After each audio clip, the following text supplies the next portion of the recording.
పాపాల భైరవుడు వచ్చేసి మిర్యాలగూడెంలో నీతులు వల్లిస్తుంటే నిజంగా ఇక్కడ ఉన్న మిర్యాలగూడెం ఎమ్మెల్యే గారు కూడా నవ్వుతుండు. ఏందన్నా ఈ పాపాల భైరవుడు ఇట్లా మాట్లాడుతుండని చెప్పేసి. ఆ రోజు నాగార్జున సాగర్ ఎన్నికల్లో ఏం చెప్పిండు మీ ముఖ్యమంత్రి గారు? ఆనాడు ఒకటే చెప్పిండు, సంవత్సరం లోపు ముసలమ్మ బొత్త లిఫ్ట్ పూర్తి చేయకుంటే అప్పుడు మంత్రిగా ఉన్న ఇప్పుడు మాజీ మంత్రి సంవత్సరం లోపు ఇది పూర్తి చేసి మీకు అందియకుంటే రాజీనామా చేస్తారన్నారు. మరి రాజీనామా చేయలే, అందియలే, కనీసం దాని పురోగతి కూడా లేదు, ప్రారంభించలే. మరి ఈరోజు ఏం మాట్లాడుతున్నావు?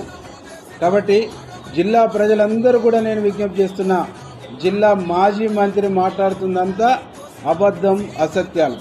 ఈ జిల్లాను మొత్తం దోచుకొని, ఈ జిల్లాను మొత్తం సర్వనాశనం చేసి, ఈ జిల్లా ఇసుక దోచుకోరు, ఈ జిల్లా నీళ్లలో మోసం చేసిర్రు, ఈ జిల్లా భూముల్ని దోచుకోరు, ఈ జిల్లాను ఎడారిగా మార్చిర్రు, ఈ జిల్లా ప్రజల నోట్లలో మట్టి కొట్టిర్రు, ఈ జిల్లా ప్రజల్ని దాదాపుగా 60 సంవత్సరాలలో వెనకకు నెట్టిరు తప్ప వీళ్ళు బాగు చేసింది లేదు.